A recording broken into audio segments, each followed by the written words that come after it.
अपना सबसे बड़ा वेपन मान लिया है। क्यों? क्योंकि एक अजीब अनएक्सप्लेनेबल पैटर्न सामने आया था। जब भी इस आदमी को कोई टारगेट दिया जाता, वो टारगेट 3 दिनों के अंदर किसी न किसी तरह मर जाता। खुद उस बेचारे ने बार बार समझाने की कोशिश की कि ये सब उसकी वजह से नहीं हो रहा, लेकिन ऑर्गेनाइजेशन को कहाँ मानना था। उल्टा उन्होंने उसे अपना सीक्रेट अल्टीमेट वेपन बना दिया और जो मिशन कोई पूरा नहीं कर सकता था वो सब उसकी झोली में डालने लगे। और ये सब शुरू हुआ था एक अनएक्सपेक्टेडली से, एक मिस्टीरियस टाइम ट्रेवल से, जिसने उसे एक पुराने एंशियंट किंगडम में पहुंचा दिया था। उस दुनिया में उसकी आइडेंटिटी थी एक कमजोर, गरीब, अनाथ स्कॉलर की। कोई फैमिली नहीं, कोई मनी नहीं, कोई फ्यूचर नहीं। ऐसे में जब सामने कोई रास्ता नहीं बचा तो उसने एक ऐसा कदम उठाया जो शायद उसकी सबसे बड़ी गलती थी। उसने यूमिंग गे यानी शैडो एबिस असैसिन गिल्ड ज्वाइन कर ली, एक डेंजरस असैसिन ऑर्गेनाइजेशन जहां कमजोरों की कोई जगह नहीं होती। और अभी वो अपनी नई मेमोरीज को ही प्रोसेस कर रहा था कि डंजन का भारी लोहे का दरवाजा खुला। अंदर आई एक औरत काले टाइट क्लोथ्स में, जिसका एटीट्यूड इतना कोल्ड था कि कमरे का टेम्परेचर ऑटोमेटिकली गिर गया हो जैसे। ये थी यूमिंगे की एक सीनियर इंस्ट्रक्टर, जिसका कोड नेम था लोन्यू, कोल्ड मून। उसके पीछे कुछ लोगों ने एक लंबी टेबल लाकर रखी। उस टेबल पर कई स्क्रोल्स रखे थे, ब्रॉन्ज असैसिनेशन ऑर्डर्स। हर स्क्रोल पर एक टारगेट का नाम था। लेंग युए ने ठंडी आवाज में कहा, ये तुम्हारा फाइनल सिलेक्शन टेस्ट है। इनमें से कोई एक स्क्रोल उठाओ और उस टारगेट को खत्म करो। लेकिन याद रखो, हर टारगेट एक एलीट फाइटर है, स्ट्रॉन्ग डिफेंसेस हैं और उनके गार्ड्स हमेशा साथ रहते हैं। पूरे डंजन में एक ही रिएक्शन था, सन्नाटा और ठंडा पसीना। यहाँ जो सबसे स्ट्रॉन्ग था वो भी बेरली एक थर्ड रेट वॉरियर था, और ये लोग फर्स्ट रेट मास्टर्स को किल करने जाएंगे। ये मिशन नहीं, सुइसाइड था। कोई आगे नहीं बढ़ा। सबसे ज्यादा एग्रेसिव दिखने वाला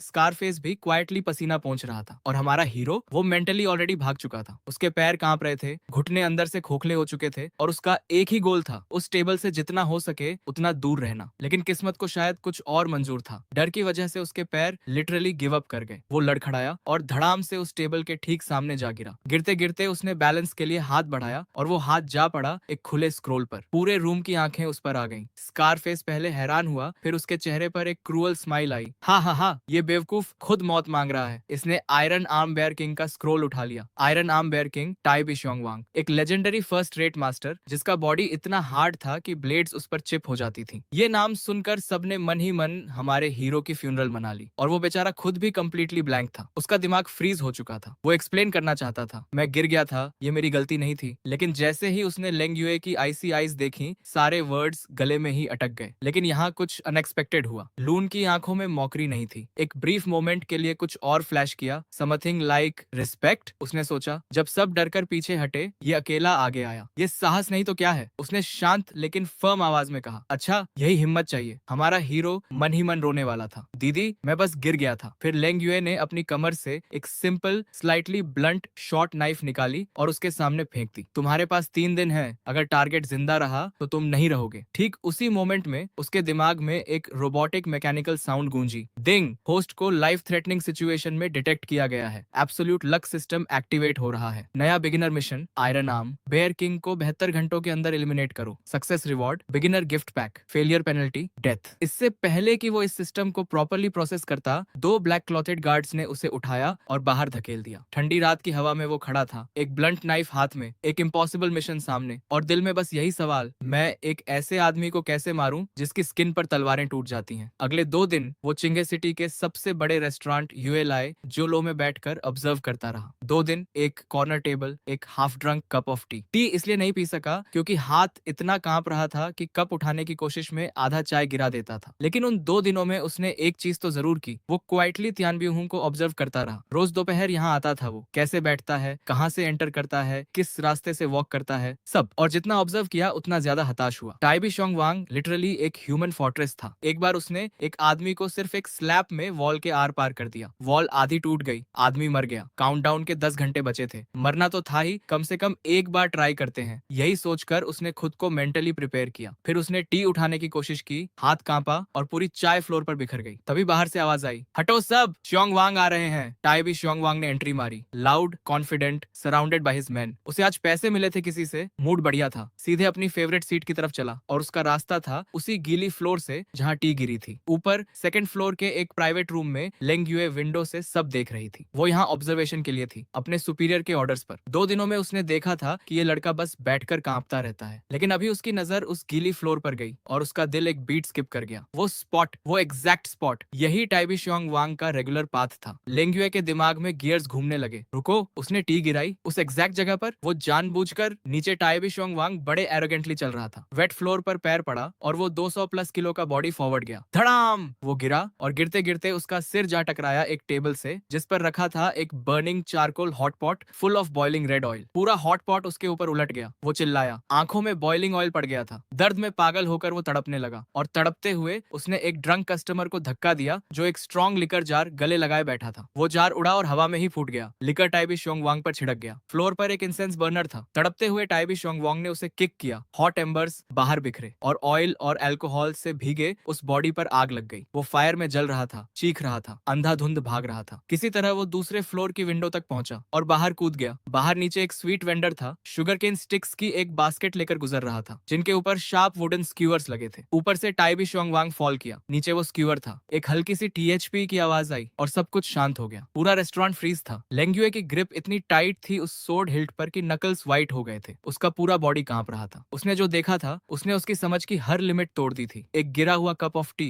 एक चेन रिएक्शन, एक फर्स्ट रेट मास्टर का अंत। No weapon, no internal energy, no blood on hands. वो नीचे कॉर्नर में बैठे उस कांपते लड़के को देख रही थी और उसे सडनली रियलाइज हुआ कि ये ट्रेम्बलिंग एग्जॉस्शन है, नॉट फियर। इतना मैसिव कॉस्मिक मैनिपुलेशन करने के बाद जो एनर्जी ड्रेन होती है, लेंगुए के अंदर कुछ शिफ्ट हो गया। और हमारा हीरो वो अभी भी कॉर्नर में बैठा था, पेल फेस के साथ, बस यही सोच रहा था, यार ये मुझसे नहीं हुआ ना, मैंने बस टी गिराई थी। जब वो वापस गिल्ड हेडक्वार्टर्स पहुंचा तो हर कोई उसे देख रहा था जैसे किसी एलियन को देख रहे हो। आयरन आर्म बियर किंग मर गया था। एक कप ऑनफ टी, एक हॉट पॉट, एक लिकर जार, एक इंसेंस बर्नर और एक कैंडी स्क्यूअर, यही थे उसके वेपन्स। और पूरी सिटी में ये स्टोरी आग की तरह फैल रही थी। लेकिन स्कारफेस से ये नहीं पचा। वो लाल आंखों से चिल्लाया, इम्पॉसिबल! इस बिना इंटरनल एनर्जी के बेकार आदमी ने ये कैसे किया? जरूर चीटिंग हुई है, मैं इसको एक्सेप्ट नहीं करता। मुझे इससे ड्यूअल चाहिए, लाइफ एंड डेथ मैच। ये सुनकर हमारे हीरो की जान निकलते निकलते बची। नहीं नहीं नहीं भाई, माफ करो, मैं हारता हूँ, डन। वो घबराकर पीछे हटा और उसके पैर एक पत्थर से टकराए। वो पत्थर एक शार्प एंगल से उड़ा। स्कारफेस अभी भी चिल्ला रहा था, ऊपर देख रहा था। उसे ये भी नहीं दिखा कि एक छोटा पत्थर उड़कर कहाँ गया। वो पत्थर जाकर लगा एक वॉस्प नेस्ट पर, एक बड़ा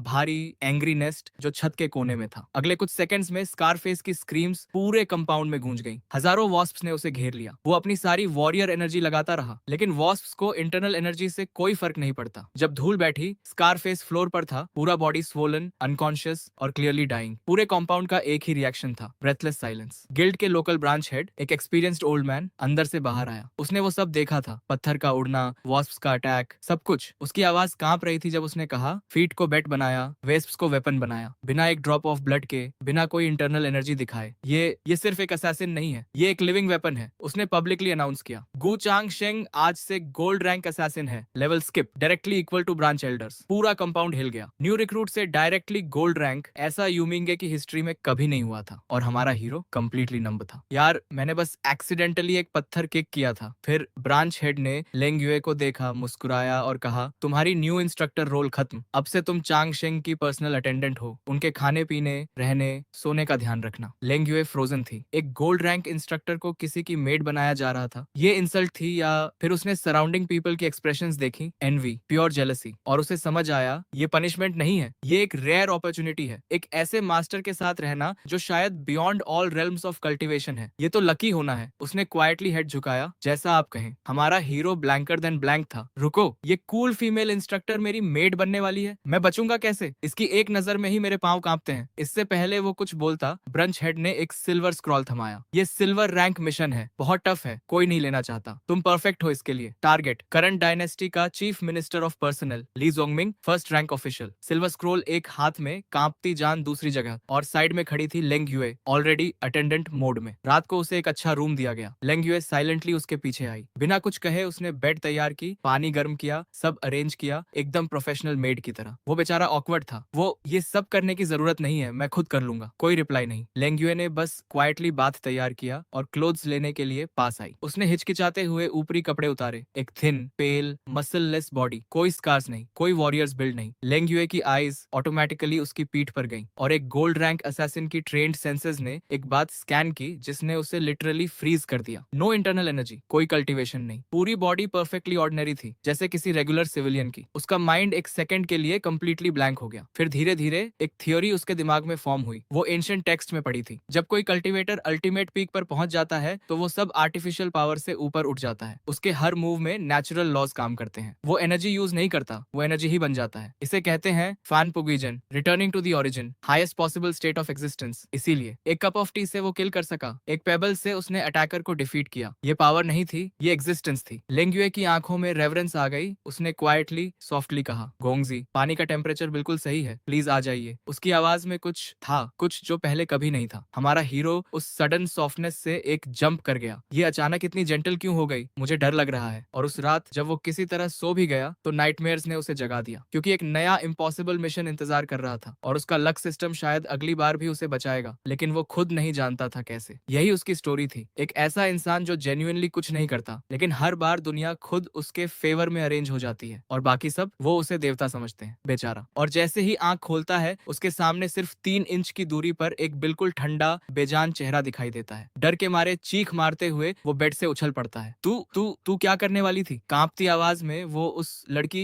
यानी लेंग युए की तरफ इशारा करता है। लेंग युए बिना कुछ बोले अपनी नजरें झुका लेती है, हाथ में गर्म पानी से भरा एक तांबे का बर्तन पकड़े हुए कहती है, मास्टर, मुंह हाथ धोने का समय हो गया है। आवाज बिल्कुल फ्लैट है, मगर उसकी आंखों में एक हल्की सी जिज्ञासा साफ झलकती है। तभी हमारे हीरो को याद आता है कि अब लेंग युए उसकी पर्सनल मेड बन चुकी है। असल में वो कोई आम मेड नहीं, बल्कि एक खतरनाक किलर ऑर्गेनाइजेशन यानी नेदरवर्ल्ड पवेलियन की ट्रेंड असैसिन है। वो हड़बड़ी में बेड से उतरता है, टॉवल छीनकर मुंह पर रगड़ लेता है और बोलता है, बस यही मेरा मुंह धोना है। मगर असली मजा तो अब शुरू होता है। लेंग यू के दिमाग में पहले से ही एक पूरी फिल्म चल रही है। वो सोचती है, मास्टर ने रात में 2 लोगों को मार डाला, फिर भी सुबह चेहरे पर जरा भी थकान नहीं, किलिंग इंटेंट की एक बूंद भी नहीं। अपनी ऊर्जा पर इतना कंट्रोल, ये तो किसी लेजेंड से कम नहीं। उसकी नजर में मास्टर की वो चीख कोई डर नहीं थी, बल्कि एक सीक्रेट कल्टीवेशन टेक्निक थी, जिसमें अचानक झटका देकर शरीर की हिडन पोटेंशियल को जगाया जाता है। बेचारे को पता ही नहीं कि अगर उसे लेंग युए के दिल की बात मालूम चल जाए तो वो वहीं घुटनों पर बैठकर सच बता दे। बहन, मैं तो सच में बस डर गया था। इतने में लेंग युए चादर ठीक करते करते कैजुअली सवाल पूछती है, मास्टर, उस मंत्री ली जोंगमिंग के बारे में आपकी क्या योजना है? योजना? हमारा हीरो मन में सोचता है, योजना सिर्फ इतनी है कि कैसे भी करके इस मिशन को टाल दूं और मौका मिलते ही भाग जाऊं, मगर जोर से बोलने की हिम्मत नहीं होती। उसे अब समझ आ गया है कि इन किलर्स के सामने जितना एक्सप्लेन करो उतना ही ये लोग अपने मन से कहानियां बना लेते हैं। इसलिए बेस्ट स्ट्रेटेजी है, कम बोलो और मिस्टीरियस बने रहो। वो खिड़की के पास जाकर हाथ पीछे बांधकर चेहरा 45 डिग्री एंगल पर आसमान की तरफ उठाकर एक लंबी गहरी सांस छोड़ता है, जो असल में दिल से निकली प्योर हताशा की साई होती है। मगर लेंग्यू के लिए ये कोई आम सांस नहीं, बल्कि किसी डिवाइन प्रोफेसी जैसा लगता है और उसका दिल धक से रह जाता है। और बाहर निकलते ही उसे जो नजारा दिखता है उससे उसकी रूह कांप जाती है। पूरा कोर्टयार्ड ब्रांच के किलर्स से भरा हुआ है और सब उसे ऐसे देख रहे हैं जैसे वो कोई देवता हो। उसे देखते ही सब झुककर बोलते हैं, प्रणाम लॉर्ड चांगशेंग। वो हड़बड़ी में हाथ हिलाता है। हे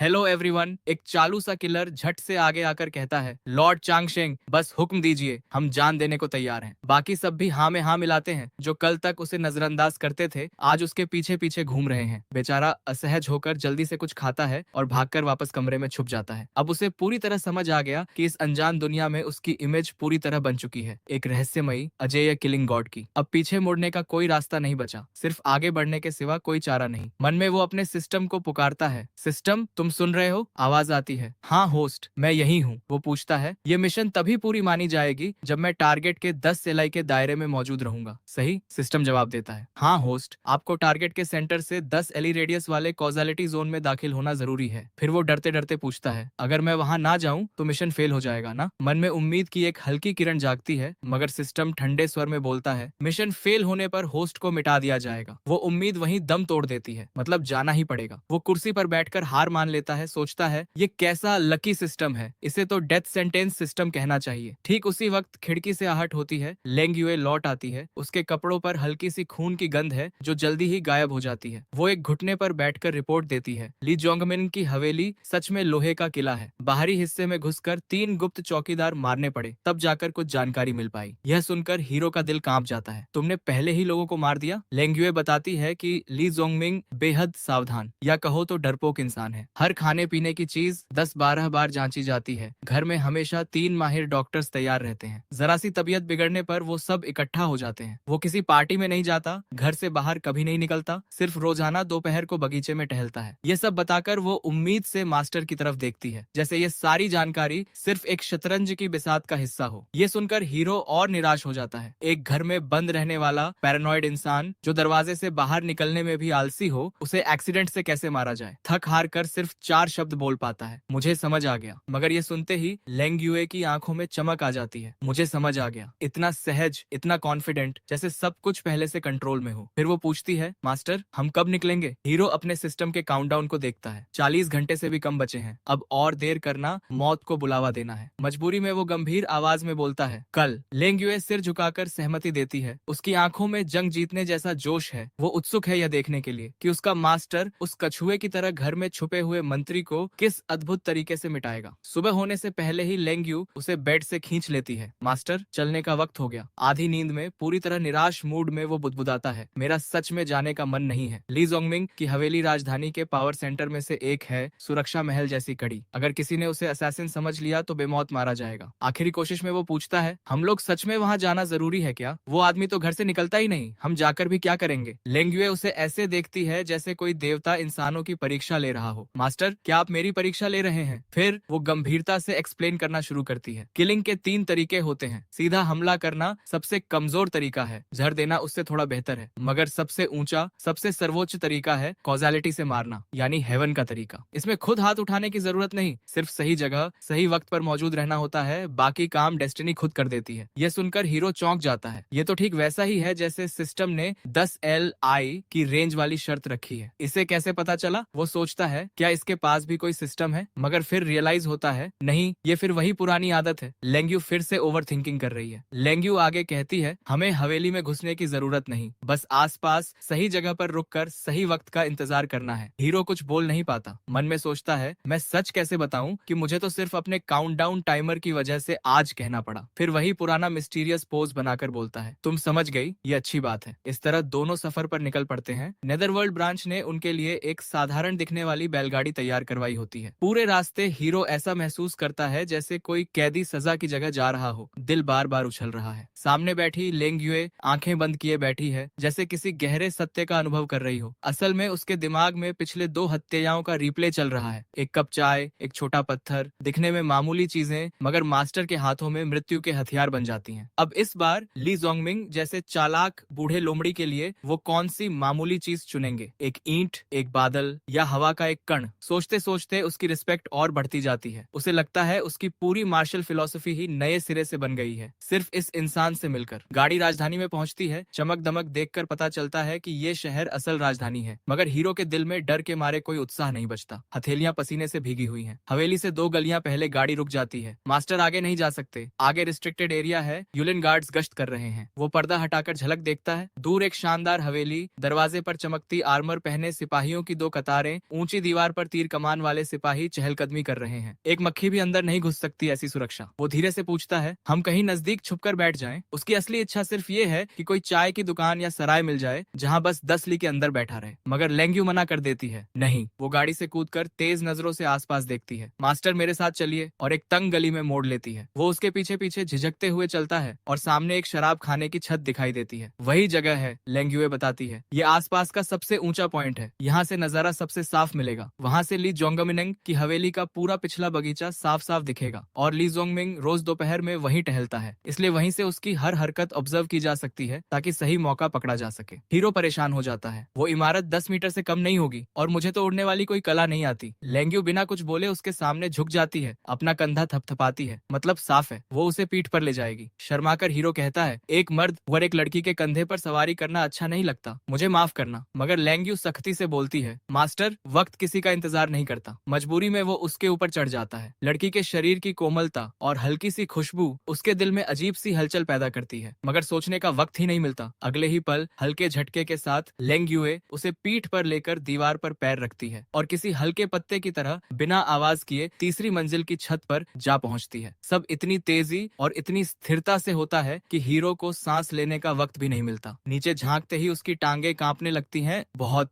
बहुत ऊंचाई है। लेंग युए अपने काम में पूरी तरह डूब चुकी है। थैले से एक छोटी दूरबीन निकाल कर देती है। मास्टर देखिए। कांपते हाथों से वो दूरबीन पकड़ता है और छत की मुंडेर के पीछे छुपकर हवेली की तरफ देखता है। दूरबीन से बगीचे का नजारा बिल्कुल साफ दिखता है। सुंदर मंदिर नुमा स्ट्रक्चर्स, नकली पहाड़ियां, बहता पानी, सब कुछ बेहद खूबसूरती से सजा हुआ। लेंग युए उत्सुकता से पूछती है, मास्टर आपको क्या दिखाई दिया? उसे लगता है कि उसके मास्टर की दिव्य नजरों में इस शांत से बगीचे में कितने खतरनाक राज छुपे होंगे, मगर हीरो को सिर्फ एक मोटा कीमती कपड़े पहना बूढ़ा आदमी दिखता है जो ढेर सारी दासियों के बीच पतंग उड़ा रहा है। हाँ, सिर्फ पतंग। वो आदमी डोर पकड़े आसमान की ओर मुंह उठाए उस रंग बिरंगी पतंग को देखकर एक बच्चे जैसा खुश दिख रहा है। हीरो सीधा सीधा जवाब देता है, वो पतंग उड़ा रहा है। यह सुनकर लेंग युए की आंखें सिकुड़ जाती हैं। पतंग? उसका दिमाग फिर भागना शुरू करता है। ली जोंगमिंग बहुत होशियार है। पतंग उड़ाना दिखने में मनोरंजन है, मगर असल में ये एक रणनीति है। खुली जगह पर रहकर हर तरफ नौकरों की दीवार बनाकर वो जमीन से होने वाले किसी भी हमले को नाकाम कर देता है। वो पूछती है, मास्टर आपको खतरा कहाँ नजर आता है? हीरो पूरा बगीचा फिर से देखता है, मगर कुछ खास नहीं मिलता सिवाय उस मोटे बूढ़े के जो थोड़ा आंखों में चढ़ रहा है। वो बेमन से बोलता है, हवा थोड़ी तेज है आज। छत की टाइलें हवा में हल्की खड़खड़ा रही हैं। ये बेकार सी बात सुनते ही लेंग युए जैसे बिजली का झटका खा जाती है। हवा? उसे लगता है कि ली जोंगमिनिंग ने भले जमीन को कवर किया हो, मगर वो आसमान यानी स्वर्ग की शक्ति को भूल गया है। हवा ही वो ताकत है जो ऊपर से आती है, और मास्टर शायद जमीनी तरीकों को कमतर समझकर सीधा आसमान की शक्ति का इस्तेमाल करने का इरादा रखते हैं। वही असली heavens way of killing. Leng Yu उत्साहित होकर बोलने ही वाली होती है कि नीचे शोर मच जाता है। रुको, कौन हो तुम? वो वहाँ संदिग्ध आदमी पकड़ो। हीरो घबराकर नीचे झांकता है। गली में कुछ चोर नुमा लोग यूलिन गार्ड्स के एक दस्ते से बचकर भाग रहे हैं। डर के मारे उसे लगता है हम दोनों छत पर हैं, क्या इन्हें साथी समझ लिया जाएगा? उसी डर में वो जल्दी से सिर नीचे करता है, मगर ठीक उसी पल उसका पैर फिसल जाता है। पुरानी छत की टाइलें ऐसे भी कमजोर थीं और घबराहट में पैर का दबाव पड़ते ही एक टाइल टूट जाती है। जोरदार आवाज के साथ वो बैलेंस खो बैठता है और सीधा छत से नीचे की तरफ फिसलने लगता है। मुंह से एक डरावनी चीख निकल जाती है। मास्टर! लेंग युए चौंक जाती है। बिना सोचे ही नीचे कूद पड़ती है। हाथ बढ़ाकर उसे पकड़ने की कोशिश करती है, मगर वो इतनी तेजी से गिर रहा होता है कि सिर्फ उसके कुर्ते का एक कोना ही उसके हाथ में आता है। कपड़ा फट जाता है और हीरो सीधा नीचे गली की तरफ गिरता चला जाता है। वो सोचता है, खत्म, अब तो सीधा गली में पटक कर मर जाऊंगा। आंखें बंद कर लेता है। दिल में सिर्फ निराशा बचती है। उसे यकीन नहीं होता कि किलर से नहीं, मिशन से नहीं, बल्कि अपने ही पैर फिसलने से उसकी मौत होने वाली है। मगर धड़ाम की आवाज के बाद वो दर्द नहीं आता जिसकी उम्मीद थी, बल्कि नीचे कुछ नरम सा महसूस होता है। धीरे से एक आंख खोलकर देखता है। वो एक काले कपड़े पहने, मुंह ढके आदमी के ऊपर गिरा होता है, जो आंखें पलटाकर मुंह से झाग निकालता हुआ बेहोश पड़ा है। मैं जिंदा हूँ। वो जल्दी से उठकर देखता है। गली में और भी कई वैसे ही कपड़े पहने लोग बेहोश पड़े हैं और बगल में यूलिन गार्ड्स का दस्ता हैरानी से उसे घूर रहा है। दस्ते का कैप्टन जमीन पर पड़े आदमी और बिना जरा भी चोट के खड़े हीरो को बारी बारी से देखकर मुंह खुला रह जाता है। ये तो कमाल का हुनर है। असल में वो लोग कुछ शातिर चोरों को पकड़ने ही निकले थे, मगर अचानक आसमान से ये नायक उतरा और सीधा भागते हुए चोरों के सरदार के ऊपर बैठ गया, मानो सीधे ऊपर से न्याय बरस पड़ा हो। हीरो भी हैरान है। अपने हाथ पैर छूकर देखता है, सिर्फ कपड़ा फटा है, खरोंच तक नहीं। मेरा सिर्फ पैर फिसल गया था। वो सहजता से सच बताने की कोशिश करता है। कैप्टन अविश्वास के साथ कहता है, वीर जी, 3 मंजिल ऊंची छत से फिसलकर भी सीधे चोर के ऊपर इतनी सटीकता से गिरना, हम इस हुनर के कायल हैं। तभी लेंग्यू भी बिना आवाज किए गली में आ उतरती है। जमीन पर बेहोश पड़े चोर को और बिल्कुल सही सलामत खड़े मास्टर को देखकर उसकी ठंडी आंखों में एक चमक आती है। अच्छा, समझ गई। उसके मन में फिर एक नई थ्योरी जन्म लेती है। मास्टर का पैर असल में फिसला नहीं था, बल्कि उन्होंने जानबूझकर खुद को एक्सपोज किया ताकि यूलिन गार्ड्स इन चोरों का पीछा करते हुए वहां आ जाएं। उन्हें पहले से अंदाजा था कि ये चोर यहीं छुपे होंगे, इसलिए गार्ड्स के हाथों से ही इन्हें इकट्ठा पकड़वाकर उन्होंने आसपास की हर बेकार भीड़ साफ कर दी, ताकि आने वाले गिरने वाली इंसिडेंट की जो genius cover up theory Leng Yue के दिमाग में चल रही थी, वो अब एक नए लेवल पर पहुंच जाती है। उसे लगता है कि मास्टर का खुद गिरना भी कोई एक्सीडेंट नहीं था, बल्कि एक मास्टर स्ट्रोक था, जिससे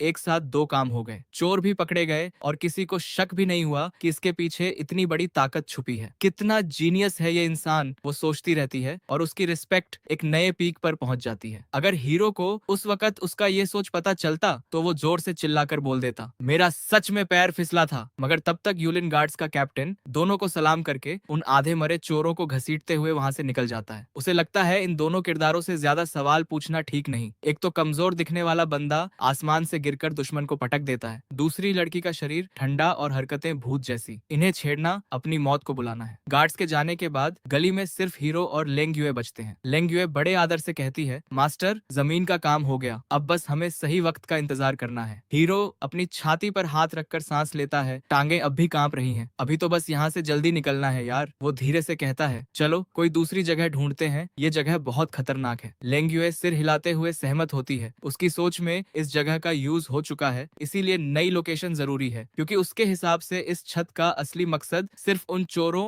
और गार्ड्स को आकर्षित करना था, और वो काम पूरा हो गया है। फिर दोनों ली जोंगमिंग की हवेली के बिल्कुल सामने वाली एक चाय चाय की दुकान में पहुंचते हैं। इस बार वो छत पर नहीं जाते बल्कि दूसरी मंजिल पर एक खिड़की वाली टेबल पकड़ लेते हैं। यहाँ से बगीचा तो नहीं दिखता मगर हवेली के ऊपर का पूरा आसमान साफ नजर आता है। हीरो चाय का कप पकड़ता है, हाथ अब भी कांप रहे होते हैं। थोड़ी देर पहले वाली घटना ने तो दिल ही निकाल दिया था। मन में वो सिस्टम से सवाल करता है, अभी तो मैं गिर ही गया था, तुम्हारा वो लकी सिस्टम आखिर मुझे बचाता क्यों नहीं? सिस्टम जवाब देता है, होस्ट की लकी पावर सिर्फ कॉजालिटी मिशन टारगेट और साथ में एक साइड इफेक्ट यानी रोमांटिक लक पर असर डालती है। होस्ट की अपनी पर्सनल सेफ्टी के लिए सिर्फ बेसिक बैड लक प्रिवेंशन मिलता है, जैसे फ्लैट जमीन पर फिसलना या पानी से डूबना जैसी छोटी घटनाओं से बचाव। सिस्टम आगे बताता है कि जो पिछली सिचुएशन थी उसमें होस्ट ने खुद को खतरे में डाला था, जो बेसिक प्रोटेक्शन रेंज से बाहर था, मगर एब्सोल्यूट लक के पैसिव इफेक्ट की वजह से चीजें खुद ही ठीक हो गईं। हीरो को बात समझ आ जाती है, मतलब अगर वो खुद बेवकूफी करेगा तो सिस्टम उसे बचाएगा नहीं, मगर उसकी किस्मत इतनी तगड़ी है कि हमेशा कोई ना कोई गद्दा तैयार मिल जाता है उसे कुशन करने के लिए। ये सोचकर वो फिर से एक लंबी सांस छोड़ता है और बगल में बैठी लेंग युए का पूरा शरीर अचानक टेंस हो जाता है। फिर वो आ गया, यमराज की आह। वो तुरंत सिर उठाकर खिड़की के बाहर आसमान की तरफ देखने लगती है। उसके मन में सिर्फ एक ही बात गूंज रही है कि मास्टर की ये दूसरी आह का मतलब है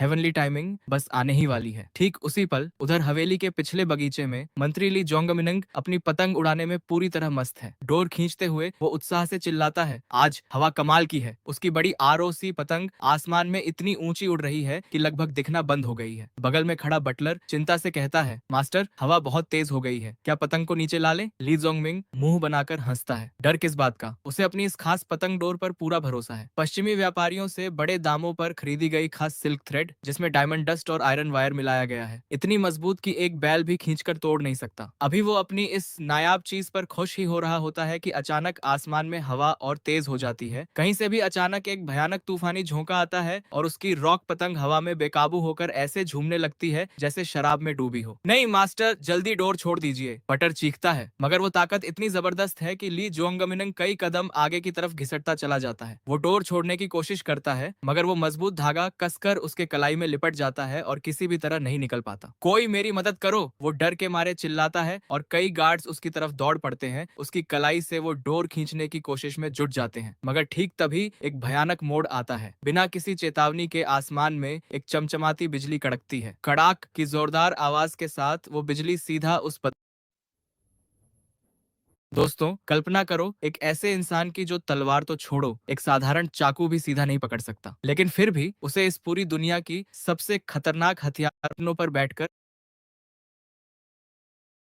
आता है और कई गार्ड्स उसकी तरफ दौड़ पड़ते हैं। उसकी कलाई से वो डोर खींचने की कोशिश में जुट जाते हैं, मगर ठीक तभी एक भयानक मोड़ आता है। बिना किसी चेतावनी के आसमान में एक चमचमाती बिजली कड़कती है। कड़ाक की जोरदार आवाज के साथ वो बिजली सीधा उस बदनसीब पतंग पर गिरती है। पतंग एक झटके में आग का गोला बनकर जल उठती है और वो भयानक इलेक्ट्रिक करंट उस आयरन वायर मिली सिल्क थ्रेड के सहारे रोशनी की रफ्तार से सीधा नीचे की तरफ बहकर आता है। आंखें चकाचौंध कर देने वाली वो बिजली एक पल में ली जोंगमिंग और उसकी डोर पकड़े खड़े सारे गार्ड्स को घेर लेती है। किसी को चीखने का भी वक्त नहीं मिलता। सब काले होकर धुआं छोड़ते हुए सीधे जमीन पर ढेर हो जाते हैं। पूरे बगीचे में जली हुई मांस जैसी बदबू फैल जाती है। चाय की दुकान में बैठे हीरो और लेंगयुए दोनों ने वो आसमान को चीरती बिजली देखी होती है। हीरो सिर्फ इतना सोचता है, इतने साफ आसमान में अचानक बिजली कैसे गिर गई, मगर लेंगयुए उस लम्हे जब बिजली पतंग पर गिरती है पूरी तरह जैसे पत्थर बन जाती है। उसके दिमाग में सिर्फ दो शब्द गूंज रहे हैं, बिजली बुलाई। वो तेजी से सिर घुमाकर किसी देवता को देखने वाली नजरों से उस आदमी को देखती है जो अभी भी अपने कांपते हाथों को लेकर परेशान बैठा है। नौ स्वर्गीय बिजली बुलाना और हवा धरती की शक्ति से उसे साधना, पतंग को माध्यम बनाकर, धागे को रास्ता बनाकर सरकार के सबसे बड़े ऑफिसर को उसकी सबसे सुरक्षित जगह में राख बना देना, ये क्या इंसान के बस की बात है? ये कोई मार्शल आर्ट नहीं, ये तो साक्षात डिवाइन सॉर्सरी है, कोई इमॉर्टल पावर है। उसे लगता है उसका पूरा वर्ल्ड व्यू उस एक पल में चूर चूर होकर एक और भी ज्यादा अविश्वसनीय तरीके से फिर से बन गया है। वो हीरो की तरफ देखती है, होंठ कांपते हैं मगर एक शब्द भी नहीं निकल पाता। दूसरी तरफ हीरो आखिरकार अपनी चाय का कप खत्म करता है। कप नीचे रखकर खिड़की के बाहर उस जली हुई लाश और टूटी हुई पतंग डोर को देखता है। दिमाग में सिर्फ कंफ्यूजन है, ये भी हो सकता है क्या ली जोंगमिनंग सच में बिजली से मर गया? इसमें मेरा क्या रोल है? मैं तो बस यहाँ बैठकर चाय पी रहा था। मंत्री ली जोंगमिंग अपने ही बगीचे में बिजली गिरने से मर गया। ये खबर पंख लगाकर उड़ती है, आधे घंटे के अंदर पूरी राजधानी में फैल जाती है। हर तरफ हलचल मच जाती है। कोई कहता है उसके पाप उसे उसे ले गए। स्वर्ग का इंसाफ हुआ। कोई कहता है किसी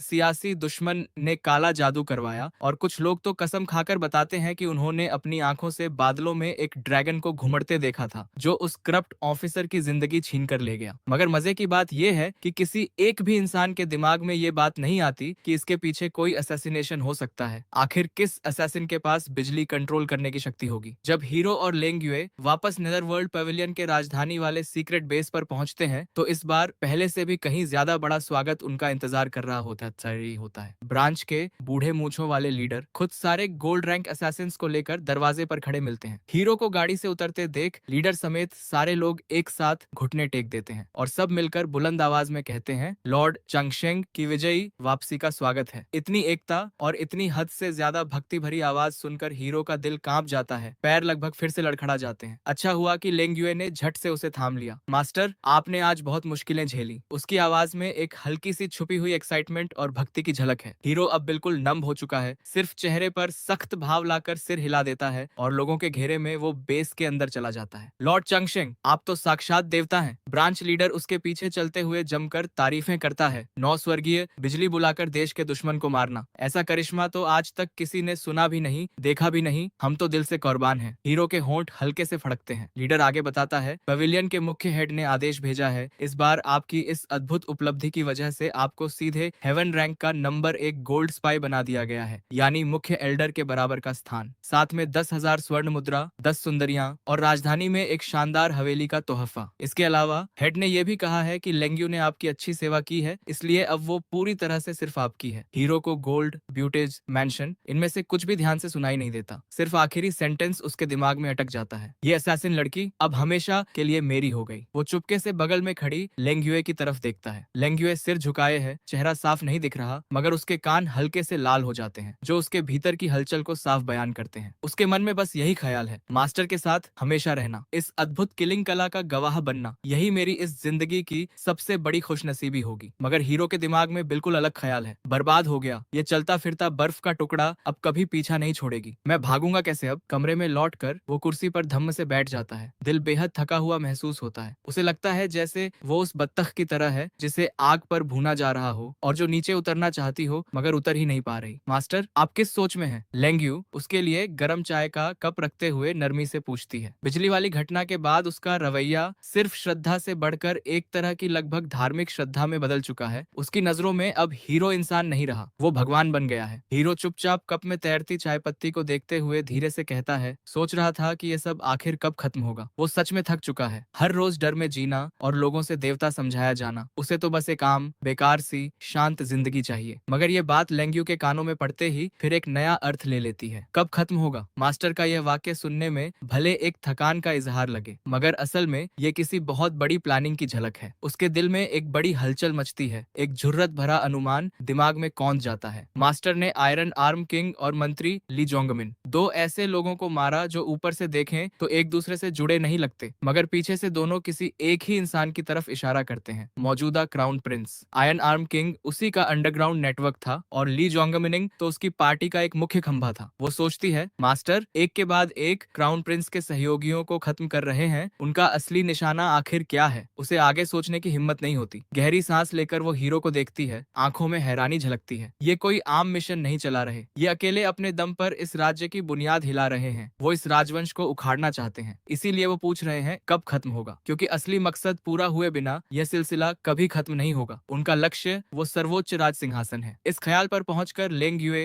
हीरो के उस सादे मगर थकान से भरे चेहरे को देखते हुए दिल में अनंत श्रद्धा भर लेती है। मास्टर बेफिक्र रहें, वो अचानक एक घुटने पर बैठकर दृढ़ निगाहों से कहती है, रास्ता कितना भी खतरनाक हो, लेंग युए अपनी जान देकर भी मास्टर का साथ देगी इस महान कार्य को पूरा करने में। हीरो मन में सोचता है, कौन सा महान कार्य? मेरी तो सबसे बड़ी ख्वाहिश है कि एक रात अच्छी नींद ले सकूं। ये लड़की अब फिर क्या अजीब चीज सोच रही है? वो कुछ पूछना ही चाहता है कि दरवाजे पर दस्तक होती है। लॉर्ड चांगशेंग, हेड आपको बुला रहे हैं। हेड? कौन सा हेड? ब्रांच लीडर तो नहीं? नहीं, सेक्ट के सबसे बड़े हेड यानी मुख्य हेड। लेंग युए उसकी जगह जवाब देती है। हेड खुद घूमते घूमते यहाँ पहुंचे हैं, आपकी बहादुरी की कहानियां सुनकर खास तौर पर आपसे मिलने आए हैं। हीरो का दिल डूब जाता है, सबसे बड़ा बॉस खुद आ गया। अब तो खैर नहीं। लेंग युए के साथ डरते डरते वो एक शांत कमरे में पहुंचता है। वहाँ एक बूढ़ा आदमी धूसर वस्त्रों में, बिल्कुल आम किसान जैसा दिखने वाला, चटाई पर पांव मोड़कर बैठा है। दिखने में बेहद सादा, मगर अंदर घुसते ही हीरो को एक अदृश्य दबाव महसूस होता है, जैसे सांस लेना भी मुश्किल हो गया हो। यही है नेदरवर्ल्ड पेविलियन का सबसे बड़ा हेड, एक रहस्यों से भरा बूढ़ा शख्स। तुम हो गुचांगशेंग? बूढ़ा आंखें खोलता है, उसकी आंखें धुंधली मगर इतनी गहरी हैं जैसे इंसान के दिल तक झांक सकती हो। हाँ, मैं ही गुचांगशेंग हूँ। हेड को प्रणाम। हीरो झुककर सलाम करता है। हेड कुछ नहीं बोलता, सिर्फ खामोशी से उसे देखता रहता है। समय धीरे धीरे बीतता है, कमरे का माहौल और भी भारी होने लगता है। हीरो को महसूस होता है उसकी पूरी पीठ की शर्ट पसीने से भीग चुकी है। मन में एक ही ख्याल है, खत्म हो गया, इस बूढ़े ने मेरी असलियत पकड़ ली होगी, अब वो मुझे चीर फाड़ कर स्टडी करेगा। जब बर्दाश्त की हद आ जाती है, हेड आखिरकार बोल पड़ता है। अच्छा है। हेड की आवाज खुरदरी और गहरी है। सादगी की तरफ लौटना, सबसे बड़े सत्य की सबसे सरल फॉर्म में पहुंचना। बहुत अच्छा, बहुत बढ़िया। हीरो मन में सोचता है, ये क्या बोल रहे हैं? सादगी की ओर लौटना? फिर वही पुरानी बात, क्या तुम सब लोगों की कोई कॉमन ट्रेनिंग क्लास होती है जिसमें यही डायलॉग सिखाए जाते हैं? हेड आगे कहता है, पूरी जिंदगी मार्शल आर्ट्स में लगाने के बाद, अपने आप को ग्रैंड मास्टर लेवल मान लेने के बावजूद मैं तुम्हें समझ नहीं पा रहा। तुम्हारे भीतर एक भी मार्शल एनर्जी की छाप नहीं, फिर भी तुम वो काम कर देते हो जो किसी भी इंसान के लिए असंभव है। इस स्तर के सामने तो मुझे खुद शर्म आती है। हीरो मन में गुहार लगाता है, भाई लोग प्लीज अब बस करो ये ओवर थिंकिंग। हेड आगे कहता है, नेदरवर्ल्ड पेविलियन में तुम जैसा टैलेंट होना ये पूरे पेविलियन का सौभाग्य है। हेड उठकर उसके पास आता है, कंधे पर हाथ रखता है। आज से तुम्हारा स्थान मेरे बराबर होगा। पेविलियन का हर रिसोर्स तुम्हारे लिए खुला है। मुझे सिर्फ एक चीज चाहिए। हीरो का दिल कस जाता है। हेड कहिए, मेरे लिए एक इंसान को मारो। हेड की आंखों में एक गहरी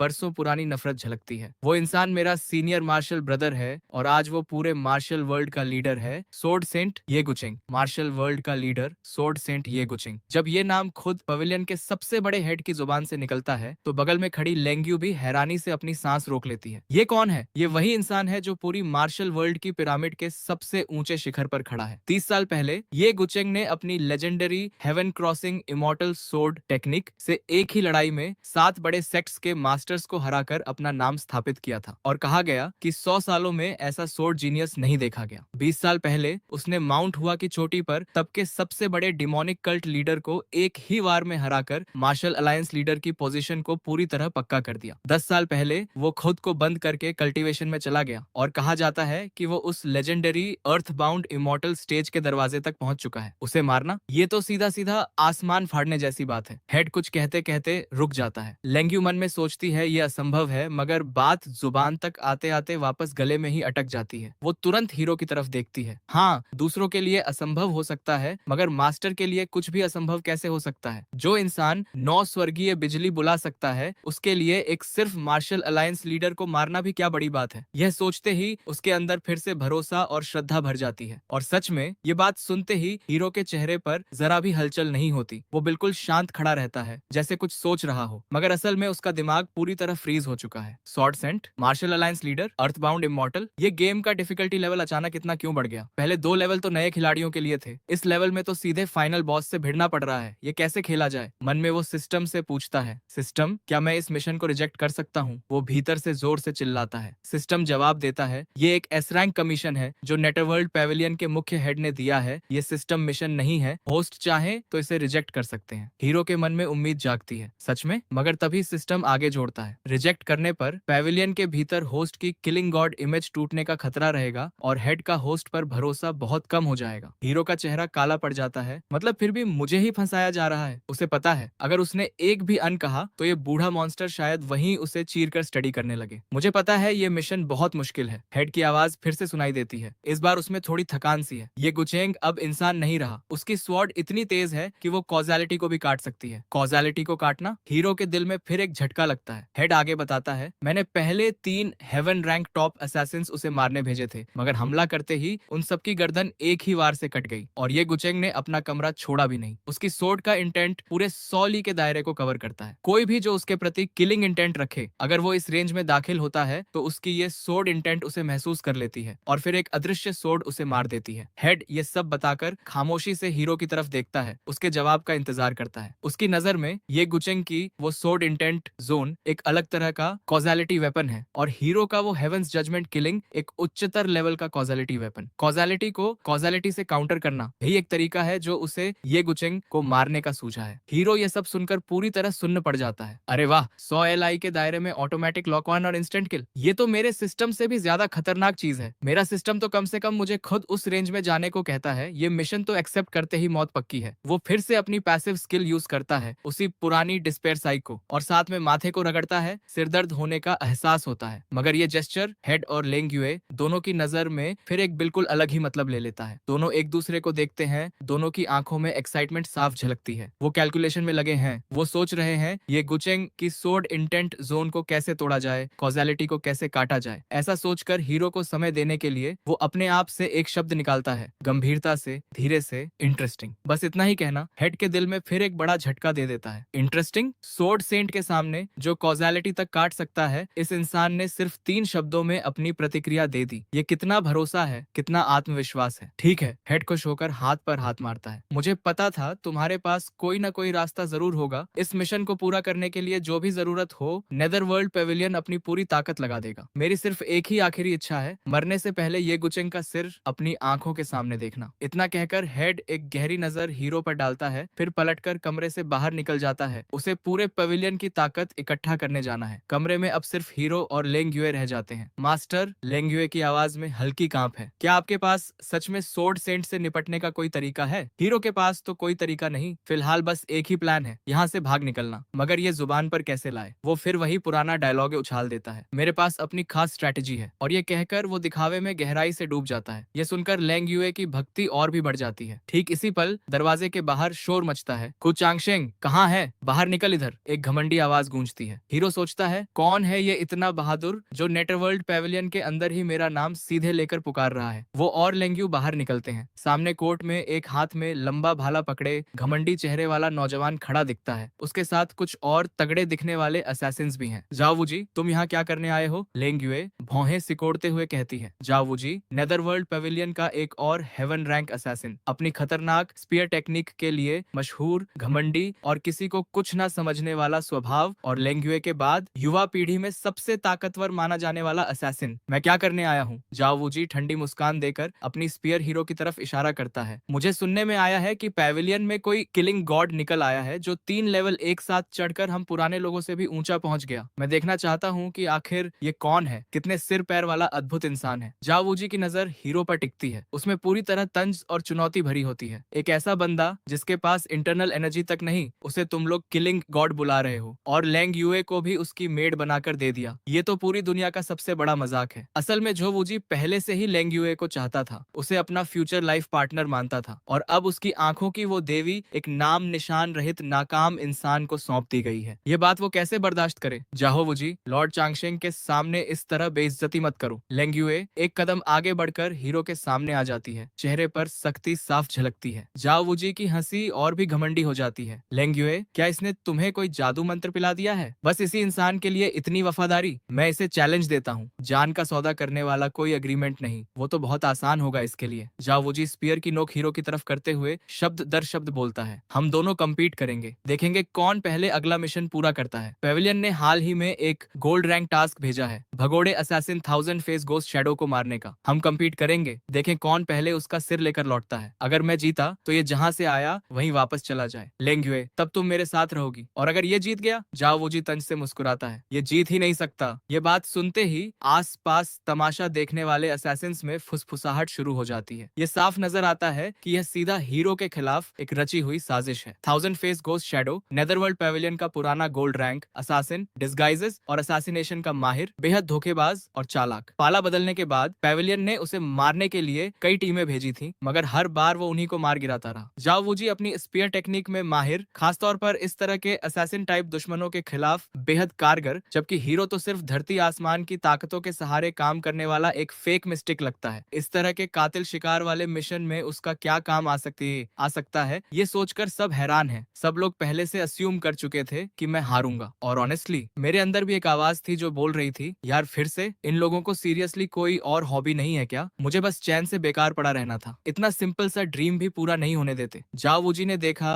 कि मैंने कोई रिस्पॉन्स नहीं दिया, तो उसने और तेज आवाज में बोला, अरे वेस्ट ऑफ स्पेस। इतनी हिम्मत भी नहीं कि सामने से जवाब दे सके। लेकिन उसके बोलने से पहले ही मेरे आगे खड़ी कोल्ड मून ने जो किया वो किसी ने एक्सपेक्ट नहीं किया था। उसके लिप्स पर एक बेहद ठंडी, बेहद शार्प मुस्कान आई, वो मुस्कान जो किसी को तरस खाने पर आती है। उसने एक बार पलटकर मुझे देखा। मैं वही था, ब्लैंक फेस, जीरो एक्सप्रेशन, जैसे दुनिया में कुछ हो ही नहीं रहा। बस यही देखकर उसे सब समझ आ गया। कोल्ड मून ने झो वूजी की तरफ मुड़कर जैसे किसी मुर्दे को देखा हो उस नजर से कहा, ठीक है, बेट एक्सेप्टेड, लेकिन टर्म्स बदलेंगे। उसकी आवाज में ऐसी ठंडक थी जैसे सर्दियों में खुली बर्फ छू लो। उसने बोला, अगर हम हारे तो तुम जो चाहो मांगना, लेकिन अगर हम जीते तो तुम अपना एक हाथ खुद काटोगे, ह्यूमिंग पैविलियन छोड़ोगे और पूरी जिंदगी कैपिटल के अंदर पांव नहीं रखोगे। पूरा क्राउड एक सेकंड के लिए सांस लेना भूल गया। खुद अपना हाथ काटना, ह्यूमिंग पैविलियन से निकाला, यह कोई बेट नहीं थी, ये तो सेंटेंस था। झोवूजी के अंदर जो जेलसी की आग थी वो और तेज भड़क उठी। उसने लाल आंखों से चिल्लाते हुए कहा, मंजूर है, मैं देखता हूँ उस कचरे के हारने के बाद तू उसे कैसे बचाती है। इतना बोलकर वो अपनी टीम के साथ हवा की तरह निकल गया। उसे जल्दी थी, क्वियनमियन गुइंग को ढूंढना था और वापस आकर हमारे मुंह पर तमाचा मारना था। कोर्टयार्ड में एक अजीब सी शांति छा गई। बाकी असैसिन्स मुझे देख रहे थे। कुछ की आंखों में सिंपैथी था, कुछ की में मजा था, लेकिन ज्यादातर में था क्यूरियोसिटी। सब जानना चाहते थे कि ये लेजेंडरी किलर असल शोडाउन में क्या करेगा। कोल्ड मून पलटी और मुझसे पूछने लगी, तो अब प्लान क्या है। मैंने 2 सेकंड सोचा और बोला, खाना। कोल्ड मून रुक गई। उसने दोबारा सुना, खाना। मेरी आंखें उतनी ही डेड थीं जितनी हमेशा रहती हैं। उसने मन में सोचा, गोंगजी सच में गोंगजी हैं। पहाड़ टूटे तो वो पलके नहीं झपकाते। झोवूजी की चैलेंज हो, लाइफ और डेथ की बेट हो, इनके मन में सिर्फ खाना है। ये तो सिंपली इसे इतना नीचे समझते हैं कि इसके लिए 1 सेकंड भी वेस्ट नहीं करना चाहते। कोल्ड मून ने झुककर कहा, जी अभी तैयार करती हूँ। खाने की टेबल पर मैंने जो किया वो किसी नॉर्मल इंसान का काम नहीं था। 3 बड़े बोल्स चावल, 5 डिशेस, अकेले। कोल्ड मून बस पास बैठकर देखती रही और बीच बीच में सर्व करती रही। उसके मन में था, गोंगजी ये एनर्जी दोबारा कलेक्ट कर रहे हैं। पहले जो इतनी बड़ी स्ट्रेटेजी प्लान की उसमें इतना मेंटल पावर गया होगा, वो अब इसी तरह रिकवर करते हैं। मैंने डकार ली, मुंह पोंछा और बोला, चलो क्वियनमियन गुइंग की फाइल दिखाओ। कोल्ड मून तुरंत स्क्रॉल लेकर आई। उस फाइल में जो था, इस बंदे का असली नाम किसी को नहीं पता। उम्र 35 साल, पहले ह्यूमिंग पैविलियन का सिल्वर रैंक असासिन था। भाग गया क्योंकि किसी मिशन का पेमेंट खुद हजम कर लिया था। डिस्गाइज का मास्टर है, आवाज, शल, चेहरा सब कॉपी कर सकता है। इसीलिए नाम पड़ा 1000 face ghost shadow. Power level ज्यादा नहीं, सेकंड रेट मिडिल स्टेज, लेकिन हाइडिंग, पॉइजन और ट्रैप्स में यह किसी से कम नहीं। लास्ट साइटिंग सिटी के वेस्ट में केओटिक स्टोन स्लोप पर। मैंने उस जगह का नाम पढ़ा और थोड़ा फ्राउन आया। वो अबैंडन क्वारी थी, बाहर सिटी लिमिट्स के, पत्थर ही पत्थर, गड्ढे ही गड्ढे, perfect hide out. Cold moon ने रिमाइंड किया, जाओ वूजी अपनी टीम के साथ पहले ही वहां निकल चुका है। उसकी स्पीयर टेक्निक बहुत ब्रूटल है। अगर उसने चियनमियन गुइंग को ढूंढ लिया तो 10 राउंड्स भी नहीं टिकेगा वो। मेरा दिल थोड़ा डूबा। स्पीड में कम्पीट करना तो पॉसिबल ही नहीं था। वो जब तक वहां पहुंचे होंगे मैं अभी तक यहाँ बैठा था, लेकिन पैनिक करने से कुछ होगा नहीं। मैंने चाय का कप उठाया और एक घूंट लिया। कोल्ड मून ने यह देखा और मन में सोचा, गोंगजी को कोई टेंशन नहीं, इसका मतलब इनके पास कोई ऐसी मूव है जो हम समझ भी नहीं सकते। शायद वो वहां जाएंगे ही नहीं, शायद टारगेट खुद यहाँ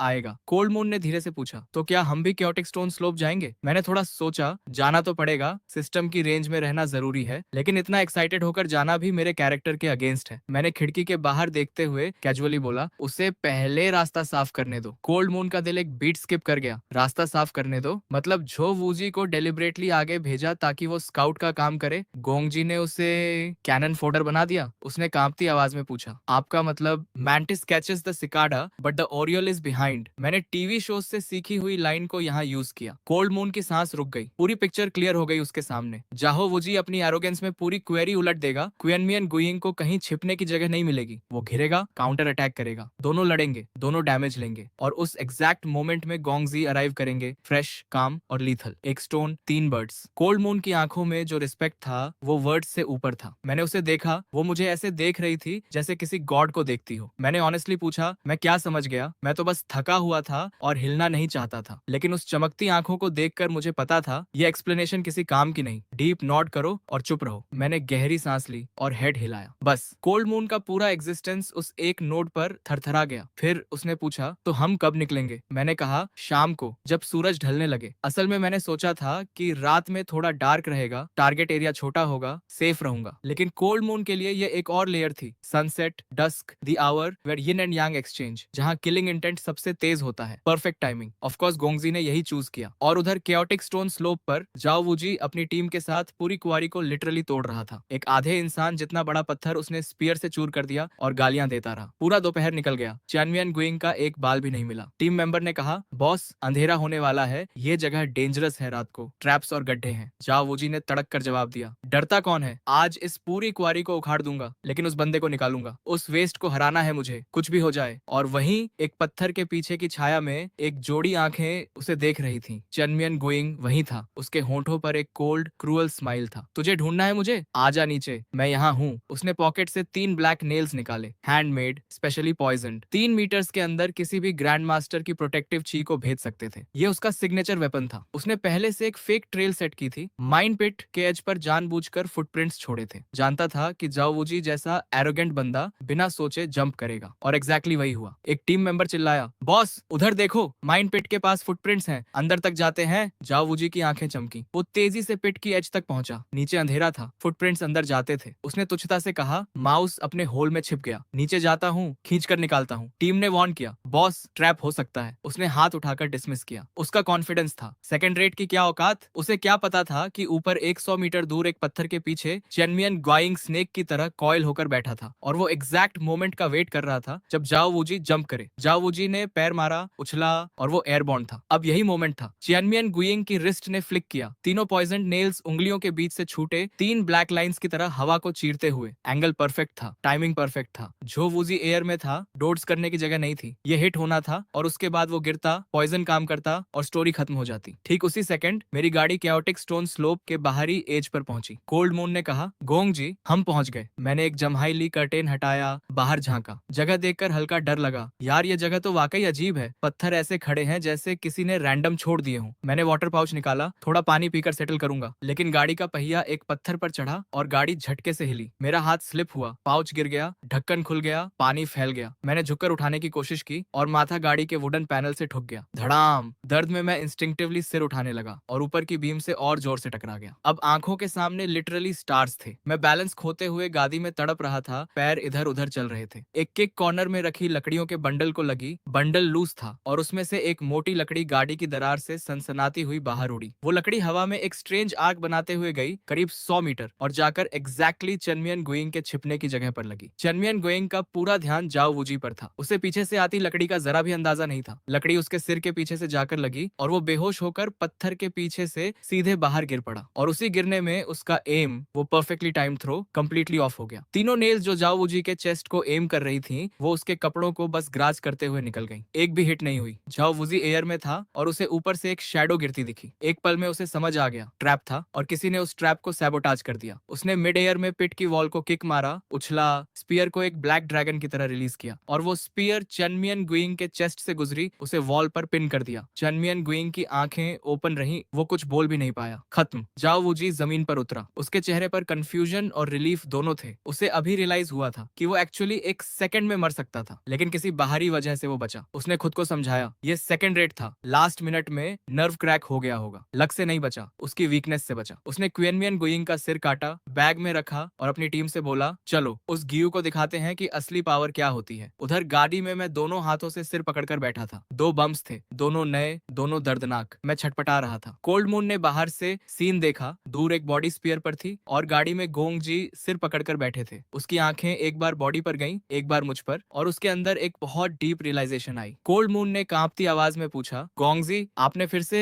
मैंने सिर उठाया। मैंने क्या किया? मैंने बस 2 बार सिर ठुकाया और एक लकड़ी का पीस एक्सीडेंटली गिराया, ये मैंने किया। लेकिन उसकी आंखें वो हमेशा की तरह ग्लोइंग थी। इसमें कोई डाउट नहीं था, कोई सार्केज्म नहीं, सिर्फ प्योर अनफिल्टर्ड डिवोशन। मैंने मन में सोचा, ये बंदी से आर्ग्यू करना वेस्ट ऑफ एनर्जी है। अगर मैं कहूंगा ये एक्सीडेंट था, तो वो ये सुनेगी कि एक्सीडेंट एक्चुअली एक कोडेड वर्ड था जिसका डीपर मीनिंग है। अगर मैं कहूंगा मुझे कुछ नहीं पता, तो वो सोचेगी गोंगजी इतने हम्बल हैं कि अपनी ही जीनियस को एक्नॉलेज नहीं करते। ठीक है। मैंने एक लंबी सांस ली, हम बोला, और गाड़ी की वॉल से सिर टिकाकर आंखें बंद कर ली। वो एक हम कोल्ड मून के लिए किसी ठंडर की तरह था। सब कंफर्म हो गया। उसका दिमाग फुल स्पीड पर चलने लगा। जाओ वूजी एरोगेंस में आगे गया, पूरी क्वारी डिस्टर्ब की, चेनमियन गुइंग को कॉर्नर किया। चेनमियन गुइंग ने परफेक्ट ट्रैप सेट किया और गोंगजी ने बस एक मोमेंट में एक सिंपल मूवमेंट से एक वुडन स्टिक को एग्जैक्टली सही एंगल पर, एग्जैक्टली सही वेलोसिटी पर, एग्जैक्टली सही टारगेट पर भेजा। विंड स्पीड कैलकुलेट किया होगा, गाड़ी की मूवमेंट कैलकुलेट की होगी, चेनमियन गुइंग की एग्जैक्ट पोजीशन कैलकुलेट की होगी, और ये सब करते हुए आउटवर्डली वो बस पानी पीने की कोशिश कर रहे थे। जाओ वूजी बना रहा नाइफ, चेनमियन गुइंग बना टारगेट, और गोंगजी वो बस बैठे रहे और थ्रेड हिला दिया। कोल्ड मून उस पतली थकी हुई बैग को देख रही थी जो गाड़ी की वॉल से टिकी थी, और उसे वो बैग किसी माउंटेन जैसी दिख रही थी। शायद ये दर्द भी असली नहीं है, उसने सोचा। शायद ये सब उस कैलकुलेशन का कॉस्ट है, कॉज और इफेक्ट को रीराइट करने की प्राइस। कोल्ड मून उस मोमेंट को देख रही थी और उसके अंदर कुछ टूट सा गया। एक दर्द की लहर उठी। उसने पॉकेट से एक छोटी पोर्सिलेन बॉटल निकाली, उसमें से एक पिल निकाली जो हल्की सी खुशबू दे रही थी, और और धीरे से मेरे होठों के पास लाई। गोंगजी, यह निंगशेंग दान है, माइंड की थकान से आने वाला दर्द कम करती है। मैं वैसे भी आधा बेहोशी में था, कुछ सॉफ्ट सा और खुशबूदार मुंह के पास आया तो इंस्टिंक्ट पर चल के मैंने खा लिया। वो पिल मुंह में जाते ही डिसॉल्व हो गई और एक ठंडी साफ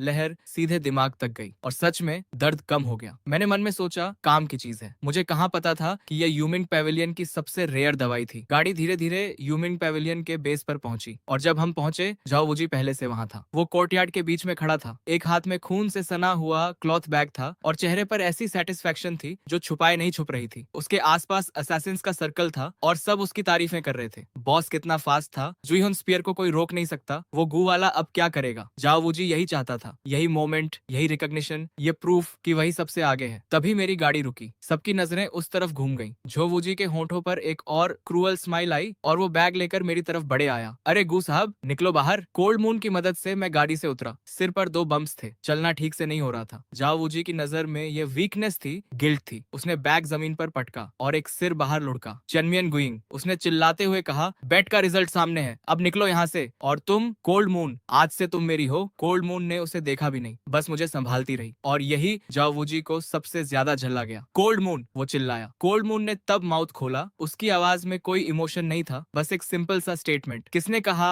हम हारे? जाओ वूजी हंसने लगा। सिर यहाँ है और तुम कह रही हो नहीं हारे? एल्डर संदेह है क्या? कोल्ड मून ने कहा। हाँ, उसे तुमने मारा, लेकिन क्रेडिट गोंगजी का है। जाओ वूजी का दिमाग फट गया। वो जो बोला उसे यहाँ प्रिंट नहीं होगा। लेकिन कोल्ड मून ने बस इतना कहा, बॉडी को ध्यान से देखो। झो वूजी ने झुककर बॉडी चेक की तो उसके पीछे एक हैंड भी बोला, साफ है, कोई और निशान नहीं। रुको, एक दूसरे ने कहा। पीछे देखो, सिर के पास कुछ है। उसने हेयर हटाए और एक डार्क पर्पल एक्साइज स्वेलिंग थी, स्किन फटी हुई थी, अंदर स्कल क्रैक्ड था। जाओ वूजी का एक सीनियर असैसिन आया, उसने देखा, प्रेस किया और उसका फेस स्टोन बन गया। उसने स्लो आवाज में कहा, असली डेथ यहाँ से है। जाओ वूजी ने कहा, इम्पॉसिबल, मैंने उसे स्पीयर से मारा। सीनियर ने कहा, तुम्हारी स्पीयर ने काम किया, लेकिन इस स्कल के यहाँ डैमेज होने के बाद वो वैसे भी 1 घंटे से ज्यादा नहीं जीता। तुम्हारे हाथ लगाने से पहले ये आदमी टेक्निकली ऑलरेडी डेड था। कोर्टयार्ड में ऐसी खामोशी आई जैसे सबने एक साथ सांस रोक ली हो। सीनियर ने फिर बोला, और ये देखो, जमीन पर 3 ब्लैक नेल्स थे, पॉइजन्ड। वो बोले, ये चियानमियन गुइंग के सिग्नेचर नेल्स हैं। 3 मीटर्स के अंदर ग्रैंड मास्टर की भी नहीं बचती। इस आदमी ने ये तुम पर एम किए थे, जाओ वूजी, एग्जैक्टली उस मोमेंट जब तुम जंप करके एयरबोर्न थे। लेकिन जिस सेकंड उसने रिलीज किया, किसी ने उसके स्कल को हिट किया और नेल्स का एम कंप्लीटली मिस हो गया। अगर वो मिस नहीं होते, सीनियर ने सेंटेंस अधूरा छोड़ा, लेकिन सब समझ गए। जाओ वूजी पीछे हटा, उसकी पीठ पर कोल्ड स्वेट था। उसे अभी पता चला था वो जिंदा है क्योंकि किसी ने उसे बचाया। एक हैंड ने धीरे से कहा, वो वुडन पीस जो बॉडी के पास मिला था, वो नॉर्मल फायरवुड था, वही जो गाड़ी में रखते हैं। पूरा कोर्टयार्ड एक साथ अंदर की तरफ सांस खींचता महसूस हुआ। ट्रूथ एक ही थी, कुचांगशेंग एक बम्पी गाड़ी के अंदर बैठे हुए 100 मीटर दूर से एक ऑर्डिनरी वुडन स्टिक थ्रो करके चनमियन गुइंग का स्कल क्रश किया। उस एग्जैक्ट सेकंड जब उसने जाओ वूजी पर स्ट्राइक किया, नेल्स मिस हुए, जाओ वूजी बचा और चनमियन गुइंग खुद जाओ वूजी की स्पीयर से मारा गया। जाओ वूजी पूरे ऑपरेशन में बस एक टूल था जिसे पता भी नहीं था। सबकी आंखों में अब जो था वो ऑव नहीं था, वो प्योर फियर था, सोल लेवल का डर। जाओ वूजी पीछे हटता रहा, सिर हिलाता रहा। नहीं, ये कोइंसिडेंस था, लक था, ये पॉसिबल नहीं है। कोल्ड मून उसके सामने आई। उसने ऊपर से नीचे देखा, जिस तरह कोई किसी बेचारे को देखता है, और बोली, तुम अभी भी सोच रहे हो ये कंपैरिजन था? नहीं, तुम शुरू से उनकी चेस्ट बोर्ड पर एक पीस थे। अब अपना वादा पूरा करो। जाओ वूजी के घुटने फोल्ड हो गए, वो बैठ गया। उसकी सारी प्राइड, उसका सारा कॉन्फिडेंस इस 1 सेकंड में चूर हो गया। उसने रियलाइज किया, गैप पावर का नहीं था, गैप डायमेंशंस का था। दूसरी साइड वाला 5वें फ्लोर पर था और वो अभी तक ग्राउंड फ्लोर पर खड़ा था और खुश था। उसने कहा, कुचांगशेंग, मैं हारा। राइट आर्म इकट्ठा किया और एक क्रैक की आवाज आई। पूरा आर्म लिम्प होकर लटक गया। उसने खुद अपनी स्पीयर वाली आर्म तोड़ ली। फेस व्हाइट था, दांत भींचे थे, लेकिन एक आवाज नहीं निकाली। वो उठा, एक आखिरी बार मुझे देखा, मैं जो थ्रू आउट वहां था, जिसने उसकी तरफ एक बार भी प्रॉपर्ली नहीं देखा, और टूटे आर्म के साथ यूमिंग पेविलियन के गेट से बाहर निकल गया। उस दिन के बाद जाओ वूजी नाम का कोई जीनियस स्पीयर यूजर था, वो स्टोरी खत्म हो गई और यूमिंग पेविलियन में किलिंग गॉड कुचांगशेंग की लेजेंड एंड स्केरी हो गई। मैं ये सब देख रहा था, सिर पर हाथ रखे, मुंह बिचका के। मेरे मन में एक ही बात थी, यार इसने सीरियसली अपना हाथ तोड़ लिया सिर्फ एक कंपटीशन के लिए। और मैंने लकड़ी कब फेंकी, मुझे लिटरली 0 याद है। कोर्टयार्ड में जो बचे थे उन सब ने सांस रोक रखी थी। पहले जो लोग थोड़ा डाउट करते थे, लक होगा, कोई स्पेशल टेक्निक होगी, उनका वो आखिरी डाउट भी गया। अब बस था एक डीप बोन चिलिंग डर। कोई बोला, ये इंसान का काम नहीं। गाड़ी में बैठे बैठे बिना नीचे आए एक नॉर्मल लकड़ी से सब हो गया, जैसे उसने सोचा और यूनिवर्स ने एग्जीक्यूट किया। मुझे सब घूर रहे थे और मुझे सीरियसली क्रीपी लग रहा था। मैंने धीरे से बड़बड़ाया, यार क्या देख रहे हो सब, जाओ अपना काम करो, दिमाग अभी भी दर्द कर रहा है, बस लेटना है। सब एक सेकंड में जाग गए। गुड आर्यन, सबने झुककर मुंह किया और बिल्कुल उस स्पीड से भाग गए जैसे कोई फायर अलार्म बजा हो। मानो एक सेकंड ज्यादा रुके तो एक्सीडेंटली इस आदमी की किल लिस्ट में आ जाएंगे। मैं कोल्ड मून के साथ लड़खड़ाते हुए रूम की तरफ चला। मैं सीरियसली फील कर रहा था, मैं किलिंग गॉड नहीं हूँ, मैं अनलकी गॉड हूँ। एक आउटिंग में 2 बार सिर ठुका, ये कैसी किस्मत है। रूम में पहुंचा, बैठा भी नहीं था और वो आ गए। ह्यूमन पेविलियन का हेड, वो thin dried up old man जो किसान जैसा दिखता था, वो बिना आवाज के रूम में था। उसने कहा, बहुत अच्छा। आंखों में एडमिरेशन था और एक हल्की सी कॉशन। उसने जो हुआ सब देखा था और वो ग्रैंड मास्टर लेवल का था, फिर भी मेरे मूव को पूरी तरह समझ नहीं पाया था। जैसे कोई आसमान के तारों को देख तो सकता है लेकिन उनका सिस्टम नहीं समझ सकता। उसने कहा, एक बार फिर आपने हमें अचरज में डाल दिया। जाओ वूजी को बेट बनाया, चियनमियन गुइंग को वेपन, एक पत्थर 2 शिकार। यह सोच, यह इंटेलिजेंस, मैं खुद को कमतर पाता हूँ। मेरा मुंह ट्विच किया। प्लीज, मैं बस अपने दर्दनाक बम्प्स के बारे में सोच रहा हूँ, मैं एक्सप्लेन करने लगा। लेकिन